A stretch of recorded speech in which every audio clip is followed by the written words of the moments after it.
Birshot Morav Rabotai, avec la permission d'Hachem, je vous souhaite à vous tous une bonne semaine. Comme chaque semaine, on parle de la paracha de la semaine. La paracha de la semaine, c'est la paracha de Vaïhi, la vie de Yaakov Abinu en Égypte. D'après nos sages, la vie que Yaakov Abinu a vécue en Égypte, c'était la meilleure vie qu'il a vécue. Les 17 ans que Yaakov Abinu a vécu en Égypte, c'était la meilleure vie. Pourquoi c'était la meilleure vie? Parce que Yaakov Abinu alav shalom, je pense qu'il a voulu lancer un message à toutes les générations à venir que on peut être en Égypte et vivre bien. Je parle de l'Égypte de l'époque où les gens à l'époque ils étaient idolâtres. Ils vénéraient le soleil, ils vénéraient les animaux. Et ce n'était pas facile pour la famille de Yaakov Abinu d'habiter en Égypte à cette époque-là. Loin de la Me'at HaMachpelah, loin de la terre sainte. C'était pas facile, hein. Mais malgré tout, Yaakov Abinu alav shalom, il a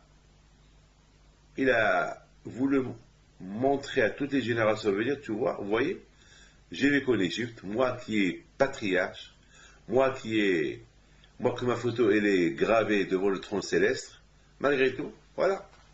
En Égypte, j'ai élevé mes enfants dans la Torah, en Égypte, j'ai élevé mes enfants dans le chemin d'Hachem, et même Ménaché et Ephraïm, ils sont nés en Égypte, ils sont bien. Donc c'est, quelque part, c'est un enseignement extraordinaire que la Torah veut nous apprendre. Et Bedavka, en Égypte, Moshe Rabbeinu est né, et c'est en Égypte que tous les grands tzadikim sont nés, Aaron, Cohen, et tous les grands, Myriam, Yocheved, tous les grands tzadikim, toutes les générations qui ont reçu la Torah, ils sont nés en Égypte. Et ils ont vu des miracles, des miracles en Égypte. Ça veut dire qu'on peut être n'importe où dans le monde, et si on se soumet aux exigences de la Torah, il n'y a rien à craindre. Il n'y a rien à craindre de l'assimilation, il n'y a rien à craindre de tomber dans un piège, de l'idolâtrie, de n'importe quelle faute, n'importe quel péché. Et vivre bien, il n'y a pas de problème. Donc quelque part, c'est ça, la vie que Yaakov a vécue en Égypte, c'est ce que la Torah dit, Vaïhi. Yaakov a vécu 17 ans en Égypte. Et 17, le chiffre 17, c'est le chiffre Tov. Il a bien vécu. Tov, 17, c'est Tov. C'est-à-dire qu'il a très très bien vécu. Et je pense aussi à Yosef Hatzadik, lorsque la Torah dit que Yosef Hatzadik, il avait 17 ans, lorsqu'il a quitté ses parents. Tov, 17, c'est aussi le mot Tov, bien. Ça veut dire que je comprends très bien que Yosef Hatzadik était bien, très très bien, lorsqu'il était à côté de son père. On pouvait dire, à côté de son père, il est très très bien, il est super bien. Et surtout avec ses frères, et à côté de Yitzhak Avinu, Yosef qui était entre deux patriarches, entre Yaakov et Yitzhak, le grand-père. Il était super bien, très bien. Il pouvait grandir dans la Torah. Mais loin de lui, j'aurais pu dire qu'il aurait pu tomber. Eh bien justement, la Torah, elle nous dit que de la même façon que Yosef Hatzadik, lorsqu'il a quitté son père à l'âge de 17 ans, il a quitté son père avec toute la Torah que son père lui a enseignée en Israël, eh bien de même en Égypte, les 17 ans que Yaakov a vécu en Égypte, c'était 17 ans de spirituel, 17 ans de Torah. Ça veut dire que même en Égypte, on peut étudier la Torah, comme qu'on a étudié la Torah en Israël, et il n'y a pas de problème. Une comparaison entre Yosef et Yaakov. Yosef a quitté son père, ses parents en Israël à l'âge de 17 ans, un âge difficile, passé l'âge de l'adolescence, l'âge le plus dur, c'est l'âge de 17 ans. 17 ans, c'est là que le garçon il est beau garçon, c'est là que les enfants ils mettent du gel sur la tête, c'est là que les enfants à 17 ans ils veulent se faire beau gosse. 17 ans, c'est un âge pas facile, 17 ans. Et malgré tout, on a vu qu'il y a Yosef Hatzadik, à l'âge de 17 ans, la Torah dit que Yosef, il se peignait les cheveux, il s'arrangeait pour être toujours beau garçon, mais malgré tout, ça n'a pas dérangé d'étudier la Torah. Même, ça veut dire que la vie d'aujourd'hui, elle n'est pas en contradiction dans la Torah. On peut se peigner, on peut mettre du gel, on peut être beau garçon, mais aussi on peut être beau dans la Torah, dans la religion juive, bien être inspiré de la Torah. Ça veut dire qu'il n'y a pas de problème. C'est-à-dire que la vie d'aujourd'hui, elle n'est pas en contradiction, sauf s'il faut savoir comment il faut la vivre. Ça veut dire que David Pito, moi par exemple, pour que je vive la vie bien d'aujourd'hui, selon la vie, malheureusement la vie d'aujourd'hui, mais la vivre selon la Torah que nous a, il faut que j'étudie la Torah. Mais s'il n'y a pas la Torah, je risque de tomber et vivre comme tout le monde sans faire vivre la Torah avec moi. C'est ça c'est pour ça qu'il faut bien éduquer les enfants avant que les enfants ils découvrent l'Internet, ils découvrent Facebook, ils découvrent les emails des copains, qu'ils découvrent des choses qui peuvent que Dieu préserve, de détourner de la Torah. Eh bien, il faut lui donner un peu de religion. Il faut lui donner une éducation juive. Hanouka. Hanouka, c'est du verbe hinour, c'est du verbe éduquer.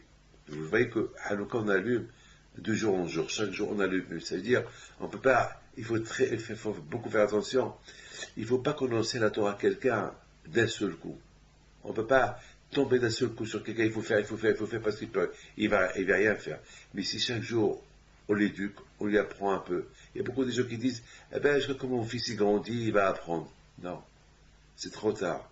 Une fois qu'on a raté c'est comme par exemple, on ne peut pas dire à quelqu'un de sauter des étages. Il faut qu'il monte escalier par escalier pour arriver au dernier étage. On ne peut pas lui dire on va supprimer les escaliers, il va arriver tout seul là-haut. C'est impossible.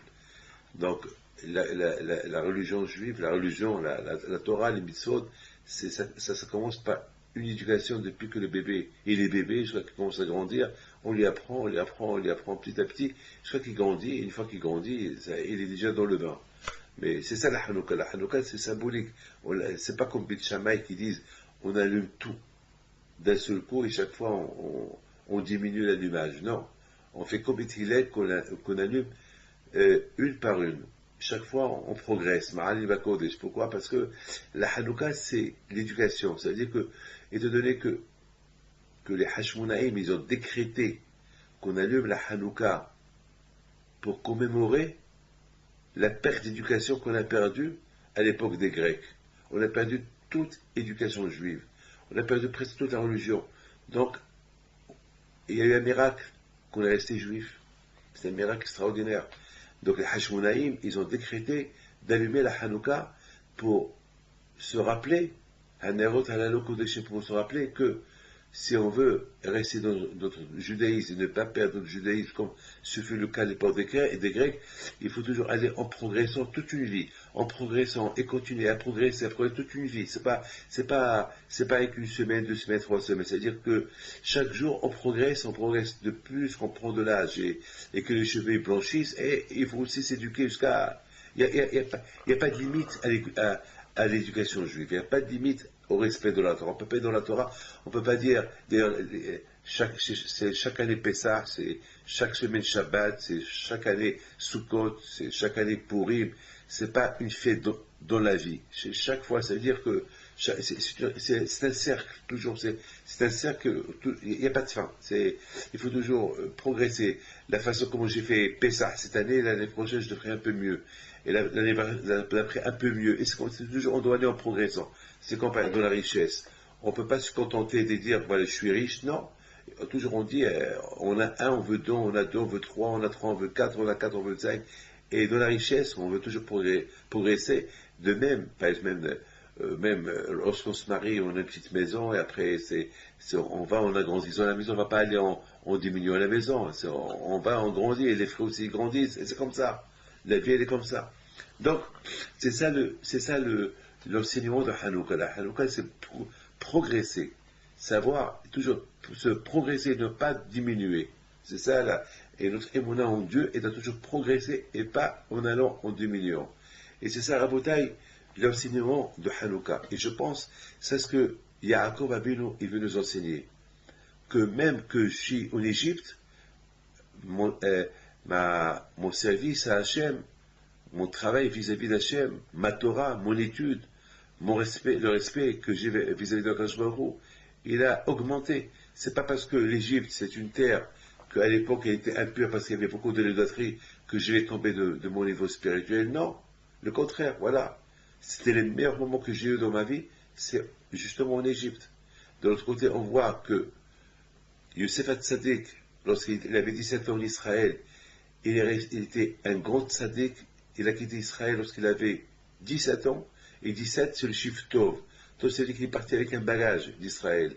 Et ça veut dire que c'est pas rien qu'en Israël, que, à côté de mes parents, que je suis devenu ce que je suis devenu, même que 22 ans que j'ai quitté mes parents, j'étais en Égypte, ben je suis resté le même Youssef, qui n'a pas, que j'ai pas diminué de ma religion, j'ai pas diminué de mon service vis-à-vis de Akadosh Baruch Hu. Et c'est un enseignement extraordinaire, et Yaakov vient le confirmer. La vie que Yaakov a vécue en Égypte, c'est 17 ans. Et après, il est mort. C'est étonnant que la Torah est précise qu'il a vécu que 17 ans, et non pas 16 ans, et non pas 18 ans, et non pas 19 ans ou 20 ans, 17, chiffre 17, qui veut nous dire que même en Égypte, lorsqu'on a la Torah, on peut être là où on est, lorsqu'il y a la Torah qui s'appelle Tov, parce que la Torah s'appelle Kilka Tov Natatilachem. La Torah s'appelle bon, Tov. Lorsqu'il y a la Torah, il n'y a rien à craindre. On peut progresser, on peut là où on est. Donc d'un côté, on voit Yosef, grâce à la Torah qu'il a pris avec lui lorsqu'il était avec ses parents, et même lorsqu'il était en exil, seul, sans parents, sans famille, sans yeshiva, sans synagogue, sans mikvé, sans rien du tout, sans manger kasher, sans kashrut, sans rien du tout, il est resté Yosef à Tzadik. Il est resté le même Yosef. Il n'a pas diminué son statut n'a pas diminué vis-à-vis de Akadosh Baruch Hu. Il est resté toujours le même Yosef à Tzadik. Et même lorsqu'il se coiffait, c'est pas une contradiction de se coiffer et être beau garçon. On peut se coiffer et être beau garçon sans contredire ce que la Torah a dit. Mais se coiffer pour être un beau garçon et contredire ce que la Torah a dit, ça c'est un problème. Et c'est la raison pourquoi tout dépend de l'éducation, comment on donne à nos enfants. Donc c'est la paracha de la Hanouka, c'est l'éducation, on va en progrès, l'allumage, et la paracha de Yosef et ses frères, c'est aussi en progressant. Si Yosef, il est resté Yosef, c'est parce que jusqu'à 17 ans, tout ce qu'il a fait, jusqu'à l'âge de 17 ans, tout ce qu'il a fait selon les règles de la Torah. Donc, même lorsqu'il a quitté ses parents, il est resté le même Yosef, il n'a pas bougé de son statut. Et maintenant, Yaakov Avinu, il vient confirmer ce qu'on vient de dire. Que Yaakov, il a vécu 17 ans, même dans une terre impure de l'époque, l'Égypte. Yaakov Avinu, il a vécu 17 ans, c'est-à-dire 17 ans de Torah, 17 ans, il a vu tous ses enfants et petits-enfants, ses petits-enfants grandir dans la Torah et en Égypte, loin d'Israël, loin de la Terre Sainte. Donc c'est cette truc extraordinaire que la Torah est venue nous enseigner. Et comme je vous ai dit, c'est là-bas que Yaakov, c'est là-bas que Moshe Rabbeinu est né, c'est là-bas que le peuple d'Israël est devenu un peuple avant de quitter l'Égypte et recevoir la Torah et rentrer en Eretz Israël à l'époque. Je voudrais expliquer quelque chose. Dans la paracha de cette belle paracha-là, de Vaïchi, Yaakov, il demande à son fils, Yosef, jure-moi que tu ne vas pas m'enterrer ici. Je veux que tu m'enterres à Me'arat Marpella. Yaakov a demandé ce geste à Yosef. Yosef Hatzadik alav shalom, il jure à son père qui va accomplir ça, son vœu. Et on voit que Yaakov Avinu, il n'a pas demandé à ses enfants, il a demandé à Yosef cette faveur-là. On aurait pu se poser la question, pourquoi Yaakov ne demande pas à ses enfants? Pourquoi il demande à Yosef? On dit que parce que Yosef, c'est le roi. Et Yosef, il est capable d'accomplir n'importe quelle chose, parce qu'un roi, il peut tout faire. Un roi, il n'y a pas de limite chez un roi. Un roi, ce qu'il veut, il peut l'avoir. Le roi, c'est le roi. L'impossible, il peut l'avoir, parce qu'il a tous les pouvoirs dans ses mains. Et surtout Yosef, qu'il était un roi puissant en Égypte. Et Yosef, il était en même temps l'adjoint du grand roi Pharaon. Et le roi Pharaon, il aussi était soumis à Youssef, parce que il avait peur de Youssef, parce que quelque part Youssef était un homme intelligent. C'était lui qui tenait les reins du royaume égyptien. C'est ce qu'on voit dans la Torah, au Hachalit. Donc, Pharaon, il ne pouvait pas dire non à Youssef à n'importe quelle demande que Youssef lui demande. Mais dans la question de l'enterrement de Yaakov, Yaakov Abino, il fait jurer son père. Il fait jurer son fils. On dirait que Yaakov, il avait des doutes. Peut-être son fils ne peut pas accomplir son vœu. Donc il faut le faire jurer. Et c'est ça, la qu'on va essayer de comprendre. Pourquoi Pourquoi Yaakov fait jurer son fils? Parce que lorsqu'on jure, on ne peut plus annuler le serment. Surtout quelqu'un qui vient de mourir. Surtout Yaakov Abino, lorsqu'il fait jurer quelqu'un. Yaakov, c'est un patriarche. Si Yaakov fait jurer quelqu'un, c'est pas n'importe qui fait jurer, c'est Yaakov. C'est Yaakov Abino à la Shalom. Il ne faut pas imaginer la Kedusha de Yaakov Abino. Alors, on se pose la question, on comprend que Yaakov n'a pas demandé à ses enfants. Il a 11 enfants, il ne les a pas fait jurer. Pourquoi? Parce que il s'est dit, mes enfants, peut-être, ils ne peuvent pas peut-être accomplir mon vœu. Pourquoi? Parce que peut-être, ils ne sont pas capables. La preuve qui demande qu'à Yosef. Parce que, n'oubliez pas une chose, que Yaakov et ses enfants, ils se mettent en Égypte. L'esclavage a commencé. Hachem, il a dit à Abraham Abino, tes descendants vont être esclaves pendant 400 ans dans une terre qui ne leur appartient pas. Donc Yaakov Abino, la Gemara dit que Yaakov Abino, il a vu 600 000 juifs sortir de lui en Égypte, en l'espace de 17 ans. Vous imaginez quoi? En l'espace de 17 ans, il y a eu déjà 600 000 juifs. Imaginez-vous, s'il n'y avait pas les Shoah, s'il n'y avait pas les pogroms, pendant 3-4 000 ans, depuis que les juifs existent, combien aujourd'hui on aurait été? Imaginez-vous. Bon, le plus important, c'est qu'on est là, Baruch Hashem, qu'on est là, qu'on est nombreux ou moins nombreux, Baruch Hashem, même avec la Shoah, avec tout ce que Hitler a voulu faire, exterminer le peuple juif, Baruch Hashem, grâce à Dieu, on est là. Baruch Hashem, on est là. On est là avec la Torah, bien sûr. On n'est pas là simplement avec, pour dire on est là, non, on est là en respectant la Torah et les mitzvot, Baruch Hashem, c'est ça le plus important. Notre présence ici, c'est pour respecter le monde et aussi se faire respecter lorsqu'on respecte le monde et se faire respecter aussi. Il ne faut pas qu'on gêne d'autres personnes par rapport à notre religion. Il faut qu'on la fait bien pour que les nations ne vont pas nous prendre pour des sauvages. Beaucoup des fois, il ne faut pas les contrarier. Il faut leur faire comprendre que notre religion elle est normale et qu'elle n'est pas anormale. Et ils vont comprendre. C'est pas par la force qu'on peut faire comprendre la chose. Si Yaakov Abino alav Shalom, il a demandé à Youssef, qui était le roi de l'époque, l'adjoint au roi Pharaon, et que Pharaon il l'a nommé comme roi, c'est qu'il y a une raison.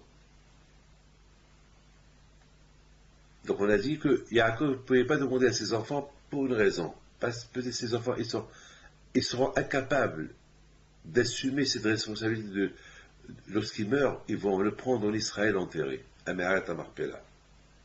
Donc il a demandé qu'à Youssef. Je pense que la raison, elle est la suivante.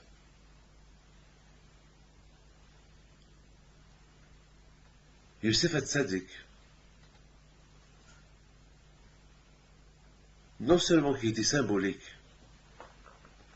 Youssef HaTzadik, non seulement qui était roi, mais Youssef HaTzadik, il savait comment faire les choses.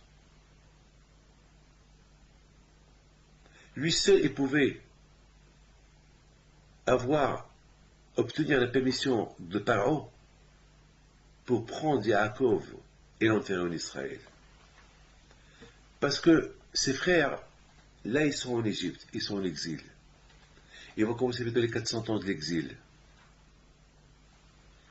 Mais Yosef Hatzadik, lui, c'est autre chose. Houa Shalit. Yosef Hatzadik, il est venu en Égypte 22 ans avant eux. Il avait la tombe égyptienne dans ses mains. Il avait même Paro dans ses mains. Et Paro ne connaissait que Yosef. Il pouvait dire non à ses frères s'ils lui disent on veut prendre papa l'enterrer en Israël. Parce que pour Paro, le corps de Yaakov, il est saint. D'ailleurs, depuis que Yaakov est venu en Égypte, la famine a arrêté. Donc, la sainteté de Yaakov est devenue symbolique aux yeux des Égyptiens. Donc, même son corps, on ne pouvait pas le laisser quitter l'Égypte. Parce que le corps de Yaakov, c'est un corps saint. Il apporte du bien à l'Égypte. D'ailleurs, Yaakov fait une bénédiction à Paro. Il dit, chaque fois que tu descends au Nil, le Nil, il viendra vers toi, il va donner, il y aura l'abondance dans l'eau. Une bracha de Yaakov. Que l'Égypte, où il n'y avait pas la pluie, c'était toujours une terre sec, le Nil, l'eau du Nil était en abondance. Et grâce au Nil que toute l'Égypte, elle vivait. Elle avait de l'eau en abondance. Du Nil, on faisait des rivières et des ruisseaux pour faire boire toute l'Égypte. Donc, Yaakov, c'est une bracha. Et quitter, si Yaakov, il meurt, et le faire quitter l'Égypte, on va trouver une opposition de Paro. Parce que pour Paro, Yaakov, le corps de Yaakov, c'est une bénédiction pour l'Égypte. Il ne va pas laisser. Mais Yosef, il peut. Yosef seul, il a ce pouvoir. Lorsqu'il va aller chez Paro, il va dire, j'ai juré à mon père, il faut que je le prenne en Israël enterré. Paro, il ne va pas refuser à Yosef. Alors on va expliquer pourquoi. Voilà. Quelle est la raison? Qu'est-ce qu'il y avait en Yosef de spécial que les autres n'ont pas? Alors maintenant, pour comprendre ça, on va essayer de comprendre un peu le début de l'histoire. Écoutez bien, mes enfants. La Torah nous raconte, lorsque Yosef était esclave en Égypte, il a vécu le pauvre plus de 12 ans dans les puits, dans les prisons. Les prisons les plus horribles et terribles qui pouvaient exister. Sans clim, sans rien du tout. Et les prisons de l'époque, c'était souterraines. Avec les cafards, les souris. On ne peut pas imaginer. Les prisons d'aujourd'hui, ils sont modernes. Mais les puits de l'époque, c'était pas moderne. Les gens mouraient, les gens pourrissaient dans ces caves-là, avec les odeurs et tout cela. C'était la fin pour eux. Celui qui était emprisonné, c'était la fin pour lui. Et Yosef Hatzadik, le pauvre, il a souffert. Il a souffert, le martyr. Et jamais il n'a demandé pourquoi. Et toujours il a accepté. Aujourd'hui, quelqu'un qui a un petit problème, il respecte, et pourquoi le bon Dieu m'a fait ceci, pourquoi le bon Dieu m'a fait cela. Et Yosef Hatzadik alayhi salam, avec toutes les souffrances qu'il a souffert, il n'a pas dit pourquoi. Il aurait pu se révolter. Imaginez-vous, vous qui êtes en train de me voir, imaginez-vous que vos frères, ils vous prennent, ils vous jettent dans un puits, ils vous vendent. Ils vous font du mal, ils vous jettent dans un puits où il y a des scorpions, des serpents. Et après, ils vous vendent. Et après, avec l'argent de la vente, ils vont acheter des paires de chaussures. Imaginez-vous, vous êtes dans le puits, et vous entendez vos frères qui vous ont vendu en train de chanter, de discuter, de manger. Et toi, dans un puits, en train de crever à la faim. Et imaginez-vous ça. Yosef Hatzadik aurait pu faire une dépression. Youssef Hatzadik, il aurait pu même perdre sa religion. Il aurait pu contester la volonté de Dieu. Comment toi, Dieu, tu m'as fait ça? Comment mes frères m'ont fait ça? Avec nous, un frère, à nous, il nous fait du mal, on ne lui parle pas toute une vie. Regarde Youssef, le mal qu'ils ont fait, ses frères. Quel enseignement on doit apprendre de Youssef? Et je crois que c'est ça la raison pourquoi la Torah nous a écrit cet enseignement-là. Avec tout ce que Youssef, il a pu avoir, il a reçu comme mal de ses frères, non seulement qu'il n'est pas tombé en dépression, non seulement qu'il ne s'est pas vengé d'eux, mais il a accepté le joug de lui. Il a dit ça, c'est Hachem qui a voulu. Parce que il aurait pu dire non, c'est Hachem, il ne peut pas vouloir qu'on me fait ça. C'est mes frères, ils sont méchants, c'est des Shaim. Comment ils m'ont fait chose pareille? Non. Il ne les a pas appelés Shaim. Le contraire, il a dit mes frères, c'est des Tzadikim. Et s'ils ont fait ça, ils ont une raison pour faire ça. La preuve, ils l'ont fait jurer. Il a dit Youssef, voilà, on te fait jurer, n'approche pas la maison. Il ne faut pas que papa sait que tu es vivant. Et il a accompli le vœu. Même lorsqu'il est devenu roi, il aurait pu envoyer des messagers à son père. Papa, je suis vivant. Il n'a pas fait. Il respectait la volonté de son frère, de ses frères. Il s'est dit, bon, il y aura une rencontre un jour, parce que d'après la logique, ça ne peut pas être mes frères qui m'ont fait ça. Ça ne peut venir que de Dieu. Voilà comment Youssef voyait ces choses-là. Qui peut être comme Youssef? Ces gestes de Youssef à Tzadik, ils ont fait que Youssef est devenu un tzaddik. Il est devenu un malach, un ange. Parce qu'un homme ne peut pas faire ce qu'il a fait Youssef. Rester tzaddik en Égypte. Accepter le mal que ses frères lui ont fait. Et lui ne réagit pas. Et lui, il le fait. Et en plus, lui, il ne conteste pas ce que Dieu a fait.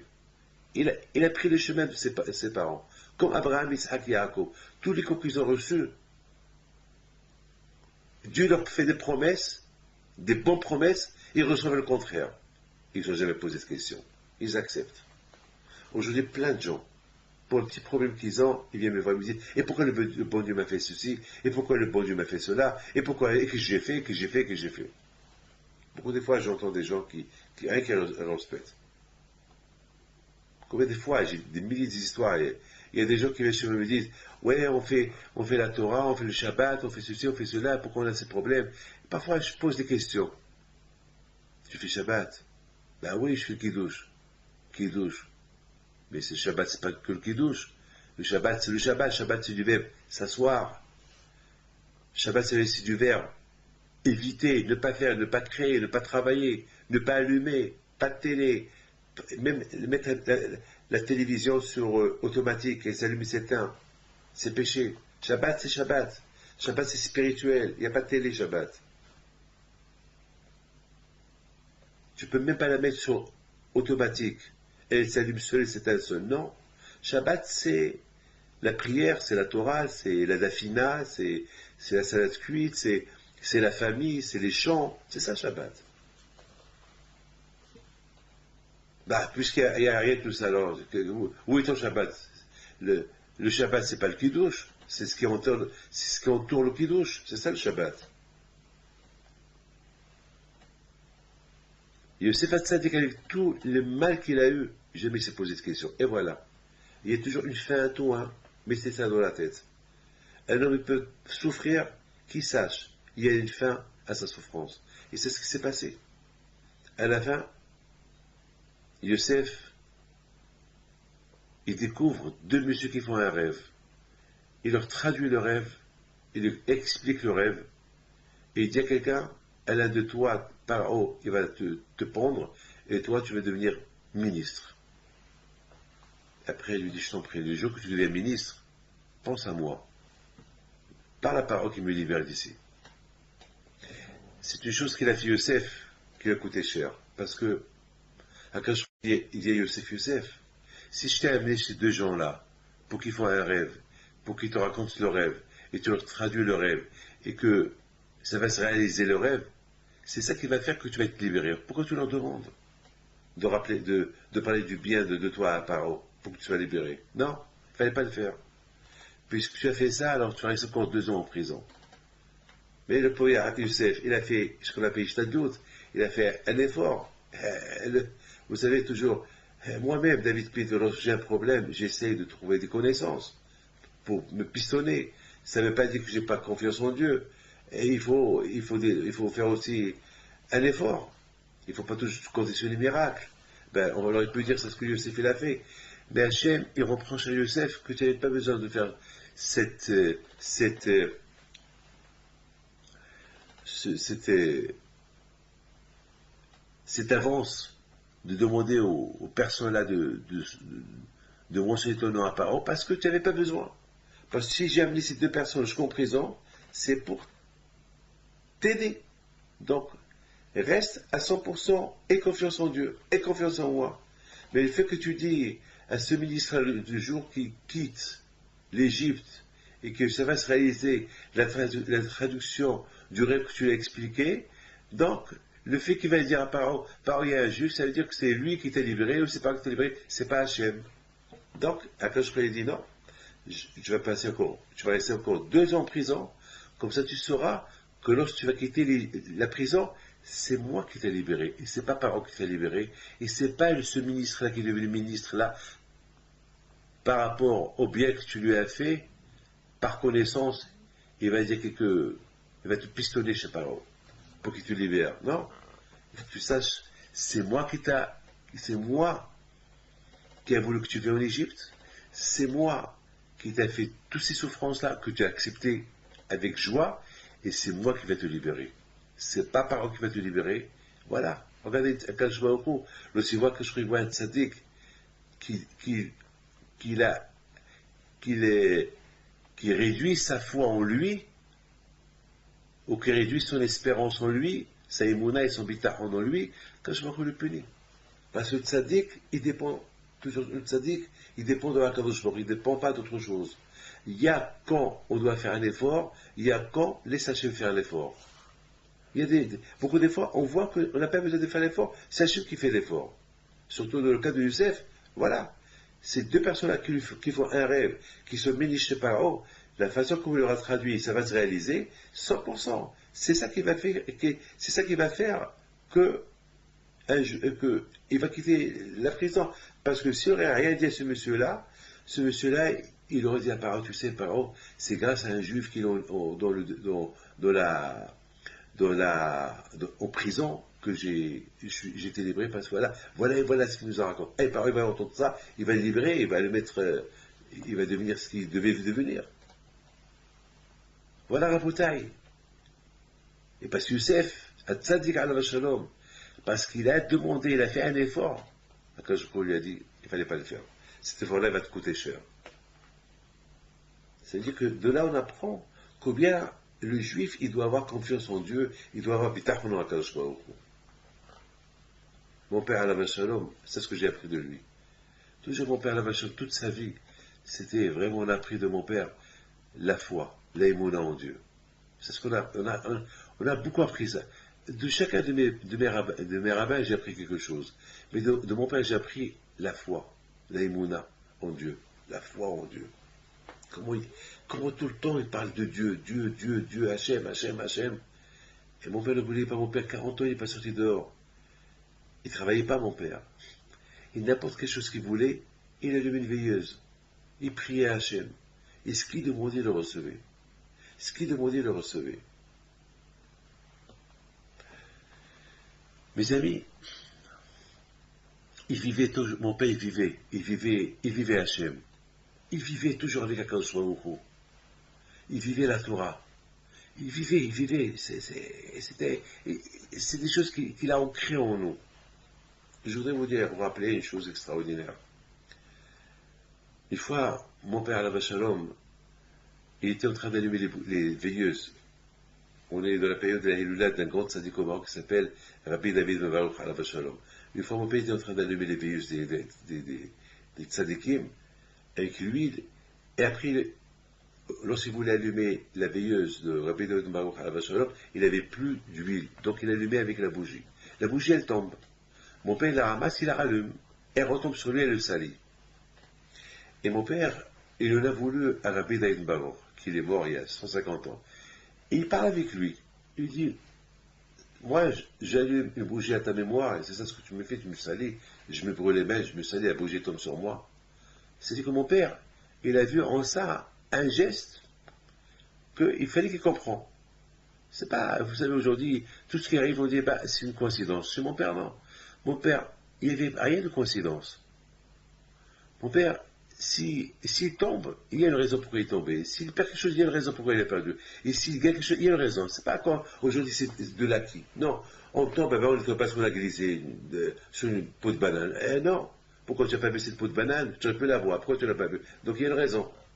Ah oui, il y a une raison.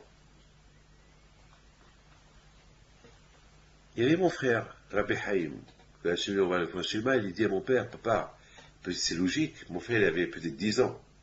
Il dit, papa, c'est logique. Tu allumes tous les tzadikim avec l'huile, et lui, tu l'allumes avec une bougie, c'est pas kavod. L'huile, c'est hachouv, lui, c'est la meilleure allumage. La Hanouka, c'est avec l'huile. La veille Shabbat, c'est avec l'huile. Bien sûr, toute l'huile est cachée, mais l'huile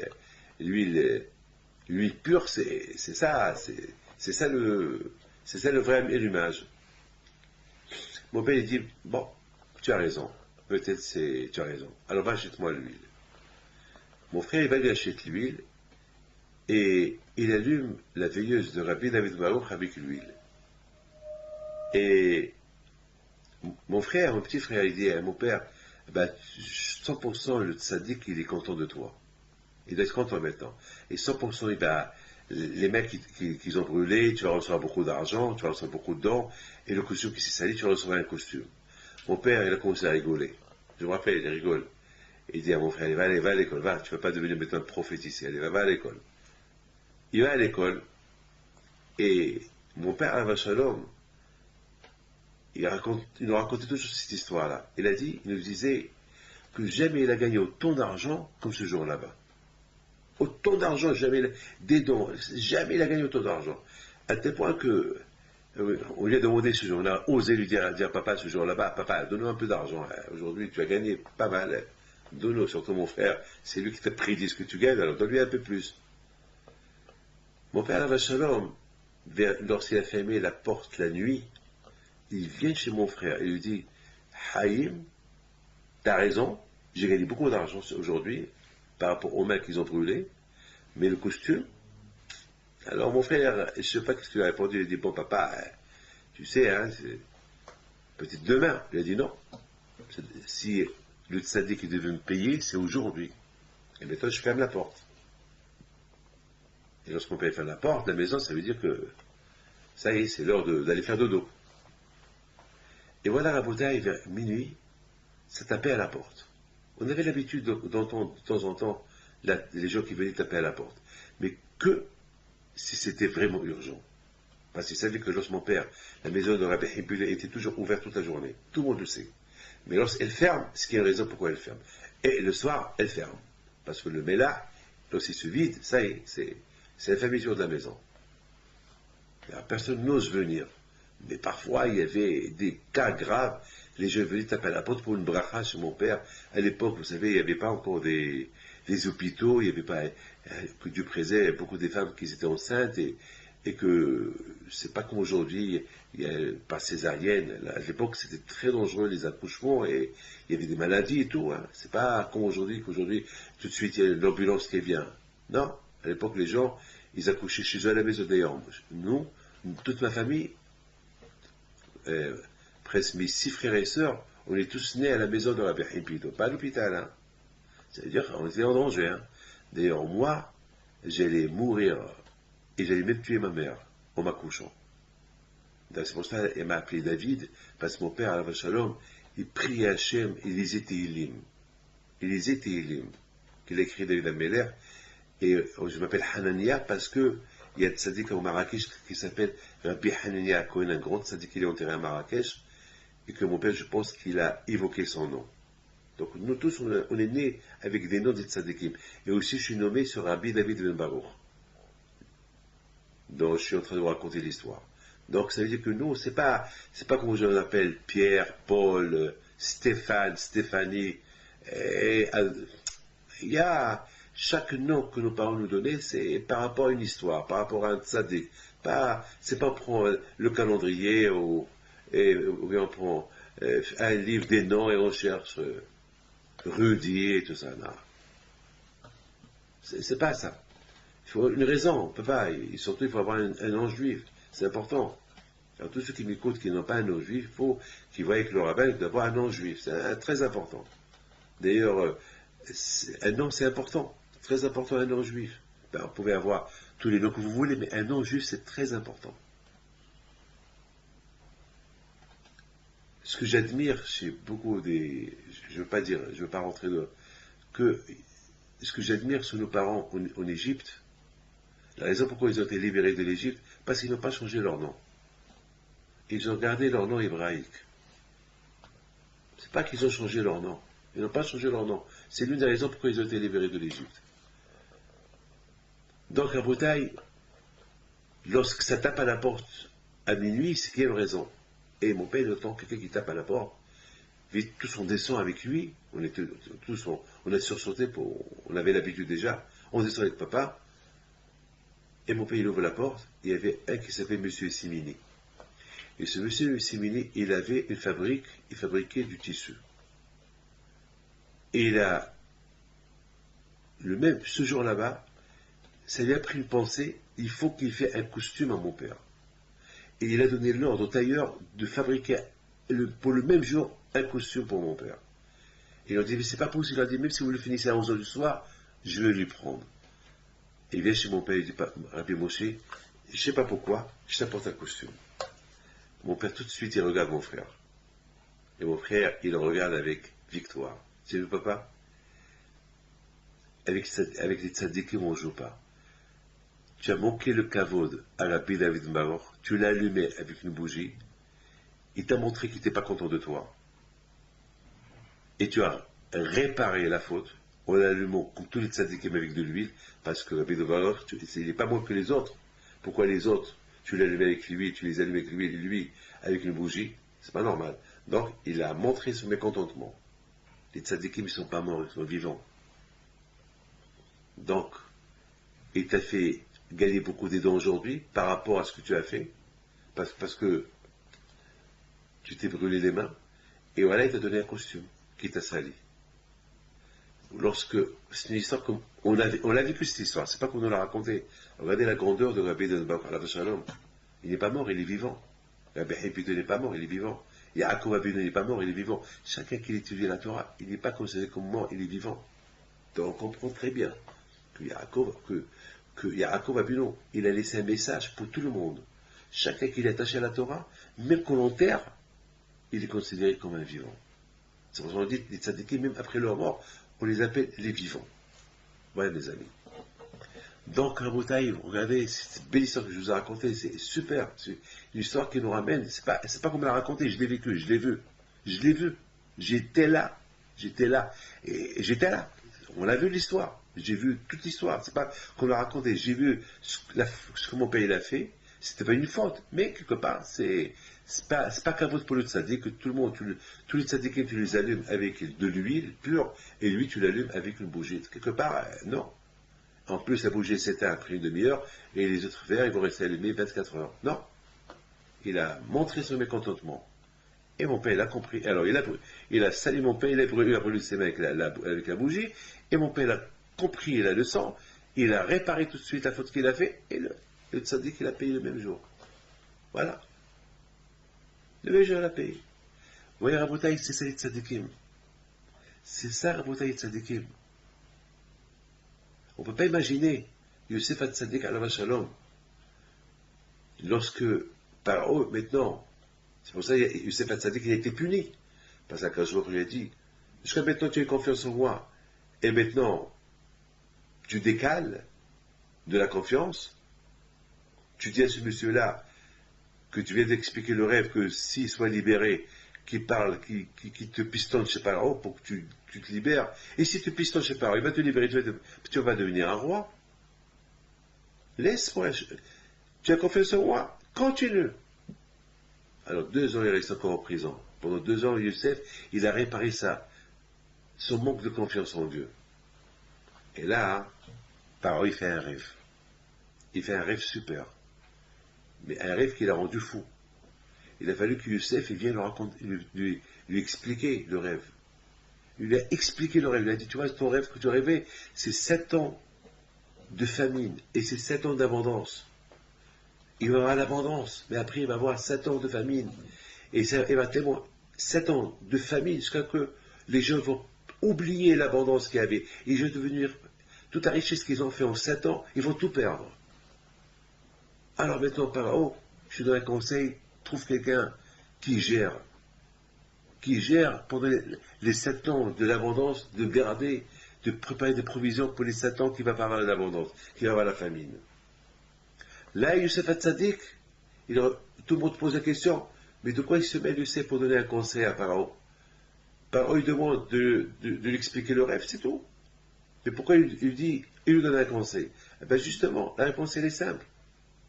Parce que le rêve de Pharaon est tellement difficile à accomplir, il faut vraiment quelqu'un qui gère ce rêve-là, qui gère les conséquences de ce rêve-là. Et quelqu'un qui va gérer les conséquences de ce rêve-là, ça, il faut que Pharaon le trouve. En plus, j'ai pensé une chose extraordinaire. Youssef, il s'est dit, maintenant que je suis devant Pharaon, et que Pharaon croit en moi, eh bien, si je ne lui donne pas ce conseil, quand un jour je vais devenir un roi comme j'ai rêvé? Parce que Youssef, il a rêvé qu'il était roi. Il a rêvé qu'il était un roi. À quand maintenant, il voit le début de son rêve s'accomplir. Il est devant un roi. Et que le roi il a besoin de lui. Et que c'est lui maintenant, et le roi il dépend de lui. Et que c'est lui maintenant qui explique son rêve. Donc c'est le moment où jamais de profiter de l'occasion. De dire au roi, il faut que tu trouves quelqu'un. Youssef Hatzadik, il a dit, puisqu'Hachem m'a emmené jusqu'à chez lui, jusqu'à chez le roi, donc ça veut dire que Hachem, il veut que je lui demande, que je lui dise, que je lui donne un conseil. Parce que ce rêve que Pharaon a fait, personne n'a réussi à lui expliquer ce rêve. Et même les gens qui ont réussi à expliquer le rêve à Pharaon, Pharaon n'a pas accepté leur explication. Et maintenant on voit que Pharaon, il accepte l'explication de Youssef. Donc ça veut dire que c'est Hachem qui a voulu. Que Pharaon, il accepte l'explication de Youssef et pas l'explication des autres. Parce qu'il dit que son explication elle est mieux que celle des autres, peut-être celle des autres elle est mieux. Mais le fait que Pharaon n'a pas accepté l'explication des autres, il a accepté que l'explication de Youssef, ça veut dire que c'est Hachem qui a voulu. Donc Youssef il a compris que maintenant, c'est le moment où jamais de profiter de l'occasion. D'accomplir, parce que c'est Hachem qui veut que d'après les rêves que j'ai rêvés il y a quelques années, ça veut dire qu'il veut que je devienne un jour un roi. Donc, si maintenant, je ne m'impose pas, et je ne dis pas à Pharaon, cherche une personne qui va s'occuper pendant les 7 ans de l'abondance pour stocker le manger, qui va pouvoir gérer ça? Ou je suis le seul qui peut gérer ça? Youssef s'est dit. Donc c'est la raison pour laquelle Youssef lui a donné un conseil à Pharaon. Mes amis, de là on apprend quand il faut laisser les mains entre les mains de Dieu, et quand Dieu il veut que tu prennes les choses en main. Il y a des choses il faut les laisser entre les mains de Dieu, d'Hachem. Et Hachem s'en occupe. Il y a des choses qu'il veut que maintenant toi tu t'en occupes. Parce qu'il y a des choses que Dieu ne peut pas tout faire. Parce qu'il y a des choses que Dieu peut faire, des choses que nous ne voit pas, lui il les fait, mais les choses qu'on voit, à toi de les faire. Ben, ça c'est le travail. Mais lorsqu'on est attaché à Dieu, on ne se trompe pas. On sait qu'est-ce que Dieu veut de nous, et on sait qu'est-ce que Dieu il veut de nous. Et qu'est-ce que nous on peut faire par nos propres moyens, sans être en contradiction avec la Torah, et que ce qu'on doit laisser entre les mains de Dieu. Et c'est à Dieu de s'en occuper, pas à nous de s'en occuper, à Dieu de s'en occuper. Voilà la bataille, la belle histoire de la rencontre Youssef et Pharaon. Et finalement, Pharaon il dit à Youssef, j'admire comment tu m'as expliqué le rêve, je l'accepte, et non seulement que j'accepte, je ne peux pas trouver un monsieur mieux que toi. C'est toi qui es devenu un roi à ma place. C'est toi, pas à ma place, ça veut dire à côté de moi. Et c'est toi qui vas gérer ces 7 ans d'abondance pour pouvoir stocker des provisions, de quoi faire manger le monde entier pour donner 7 ans de la famine. Alors, mes amis, la question se pose. Qu'est-ce qui s'est passé exactement? Comment Pharaon il a cru à Youssef plus que les autres? Pourquoi Pharaon n'a pas dit, mais c'est un charlatan, il dit n'importe quoi pour que je le libère? Comment ça se fait que Youssef Hatzadik, il est rentré dans le corps de Pharaon? Et que le Pharaon il a dit, oui, tu vois, vous voyez tout, tout son entourage, vous voyez, il a une intelligence divine. Regardez, il parle comme un dieu. C'est un homme de Dieu.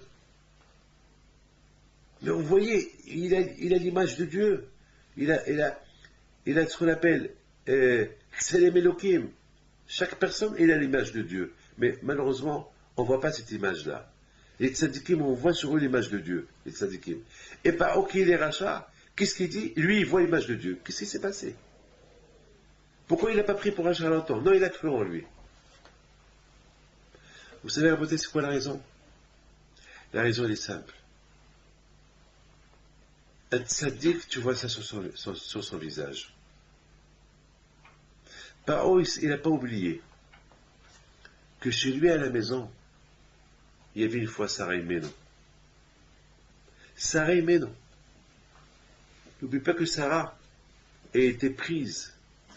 Abraham Avinu, il y a quelques centaines d'années, il était en Égypte avec Sarah. Et Paro, il a pris Sarah. Il voulait avoir des relations avec elle. Il n'a pas réussi.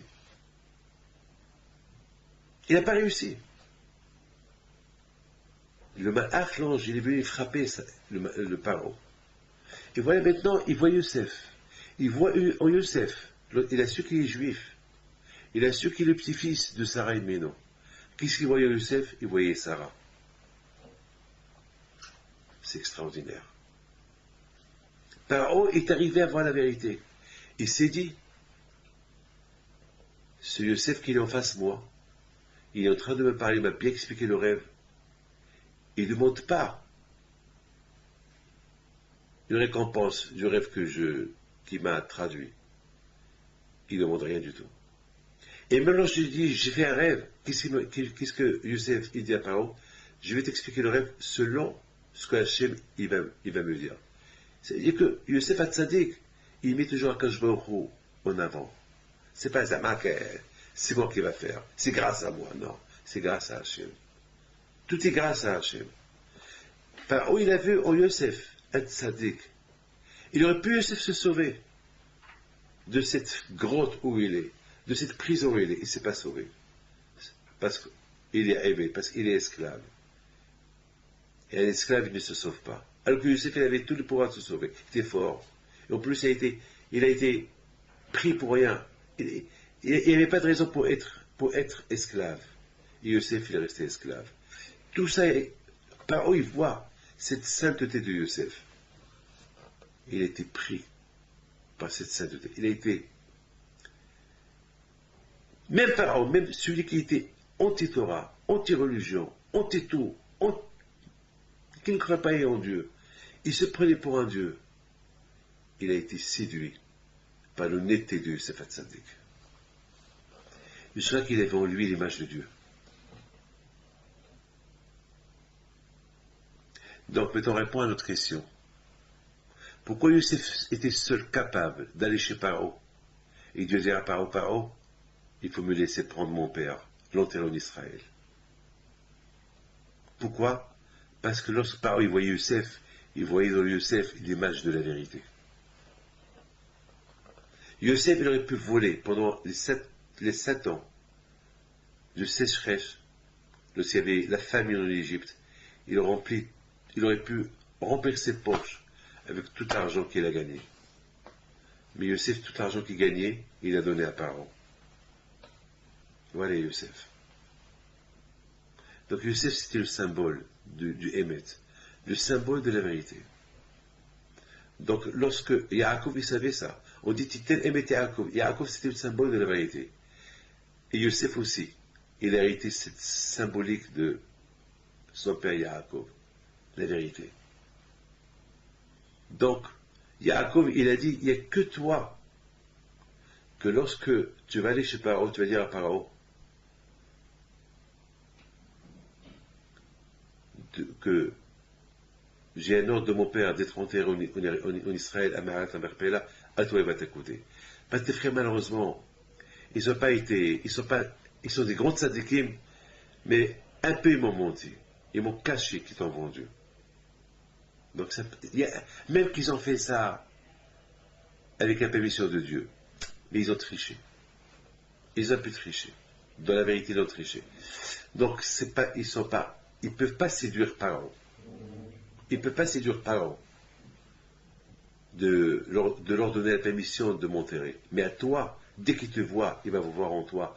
Comme ce qu'il a vu en toi il y a quelques dizaines d'années, lorsque tu as expliqué le rêve, et tu as expliqué le rêve, et il a vu dans ton rêve la vérité, et qu'il a été séduit par ton rêve, par l'explication de ton rêve, et qu'il t'a donné l'Égypte entre tes mains. Jusqu'à maintenant, le monde entier est entre tes mains. Donc toi seul, tu es capable de séduire Pharaon, de me laisser partir, de me laisser être enterré en Israël. Voilà la vérité. Lorsqu'on est pris par la vérité, lorsqu'on vit la vérité, eh bien, tout autour, il est bien. On vit la vérité. Il n'y a rien à craindre. Tout ce qu'on fait, Akadosh Baruch Hu, il écoute. Mais lorsqu'on vit dans le mensonge, lorsqu'on sait que ça, c'est pas vrai, et on le fait, eh bien, malheureusement, c'est un problème. On sait très bien que c'est péché de faire telle et telle chose, et pourquoi on le fait? Pourquoi des fois, on sait, ça, c'est péché de le faire. Pourquoi on le fait? On sait que c'est péché. D'ailleurs, à Kippour, on fait teshuva. On fait pénitence, Hachem pardonne-moi. Pourquoi tu le fais? Alors tu vis dans le mensonge. Lorsqu'on vit dans le mensonge, même si on fait teshuva, c'est un défaut. Il faut arriver à faire une teshuva sans recommencer encore une fois. C'est ça la bouteille Youssef Hatzadik. Youssef Hatzadik a représenté le Hémet, comme son père, la vérité. Vois la vérité. Youssef Hatzadik était attaché à la vérité, et parce qu'il était attaché à la vérité, c'est ce que son père lui dit. Puisque, c'est quoi? Tu vas faire avec moi un service vrai, comme toi. Comme que toi, tu es un homme Hémet, tu es un... Alors, reste dans ton Hémet, reste dans la vérité. Lorsque je meurs, je ne veux pas que c'est tes frères qui s'occupent de moi, je veux que c'est toi qui s'occupe de moi. Oui ou pas? Il a dit oui. Une fois qu'il a dit oui, il a juré. Alors maintenant, on peut se poser la question pourquoi il a fait jurer. Bon, c'est ça les tzadikim. Les tzadikim, ils sont comme ça, parce que depuis que tu es tzadik, le satan il est fort. Donc il a fallu que Yaakov Abinu, il fait jurer Yosef Hatzadik. C'est pas parce que Yosef Hatzadik, lui qui est le symbole de la vérité, il allait tricher. Non. Mais malheureusement, de plus qu'on est tzaddik, de plus que le satan il est fort, et lorsqu'on jure, lorsqu'on fait un serment, alors même si le satan il est très fort en nous, on sait qu'on a fait un serment, alors avec le serment, on combat le satan, parce que le serment il nous aide à combattre le satan. La bataille, c'est ça le cours que je vous ai préparé. J'ai beaucoup de choses à vous dire. Mais si je continue à vous parler, c'est l'infini. C'est l'infini. Une seule chose à voter, je voudrais vous dire. Une seule chose. La Torah, elle s'appelle Emet. Et lorsqu'on est dans la Torah est numéro Emet. Mais il faut rester dans le Emet. On ne peut pas rester dans le Emet et tricher. C'est pas bien. On ne peut pas être comme ça et comme ça. Et c'est la raison pourquoi lorsque on allume la Hanouka, on l'allume en progressant. On n'allume pas en reculant, on l'allume en progressant. Et lorsqu'on allume la Hanouka en progressant, on progresse. Je vous bénis à vous tous, que le bon Dieu vous protège, je vous donne à vous tous la santé, bracha be'atzlacha, bonne semaine, et que Hachem vous protège. Et je vous en prie, comme chaque fois je vous dis, diffusez ce cours-là autour de vous, appelez tout le monde, et dites à tout le monde que chaque mercredi soir, il y a ce cours-là sur Internet qui peuvent se brancher sur Internet et voir ce cours en direct, si Dieu veut, pour pouvoir apprendre des enseignements de la Torah et que le bon Dieu protège. Amen.